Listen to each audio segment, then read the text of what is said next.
Friends, Telangana Congress మంత్రి గుండెపోటుతో కన్నుమూత. ఈ విషయాన్ని తెలుసుకునే ముందు వీడియో మీరు కంప్లీట్గా చూడండి. అప్పుడే మీకు కంప్లీట్ ఇన్ఫర్మేషన్ ఏంటో అర్థమవుతుంది. అదేవిధంగా చాలామంది వీడియో చూస్తున్నారు కానీ సబ్స్క్రైబ్ చేసుకోవడం మాత్రం మర్చిపోతున్నారు. దయచేసి సబ్స్క్రైబ్ చేసుకోండి. సబ్స్క్రైబ్ చేసుకోవడం వల్ల నేను చేసే ప్రతి ఒక్క అప్డేట్ మీరు ముందుగానే పొందగలుగుతారు. అదేవిధంగా చాలామంది లైక్ చేయడం మర్చిపోతున్నారు. దయచేసి లైక్ చేయండి. లైక్ చేయడం వల్ల ఇన్ఫర్మేషన్ మనం చాలామందికి రీచ్ చేసే వాళ్ళు అవుతాం. ఇంకా లేట్ చేయకుండా వీడియోకి వెళ్ళిపోదాం. ఫ్రెండ్స్, కాంగ్రెస్ సీనియర్ నేత మాజీ రాజ్యసభ సభ్యుడు డి శ్రీనివాస్ కన్నుమూశారు. ఇవాళ ఉదయం 3 గంటలకు ఆయన ఆసుపత్రిలో చికిత్స పొందుతూ గుండెపోటుతో మరణించినట్లు కుటుంబ సభ్యులు తెలిపారు. అయితే ఆయనకు 2 కుమారులు.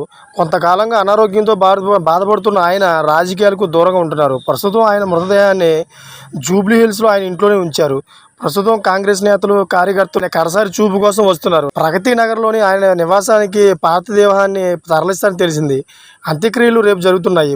విద్యార్థి సంఘ నాయకుడిగా రాజకీయాల్లోకి వచ్చారు. 3 సార్లు ఎమ్మెల్యేగా గెలిచారు. 2004, 2009 ఏపీ ఎన్నికల సమయంలో ఉమ్మడి ఆంధ్రప్రదేశ్కి పిసిసి అధ్యక్షుడిగా వ్యవహరించారు. దివంగత వైఎస్ రాజశేఖర రెడ్డి సీఎంగా ఉన్న సమయంలో పార్టీలో నెంబర్ 2గా డిఎస్ వ్యవహరించారు.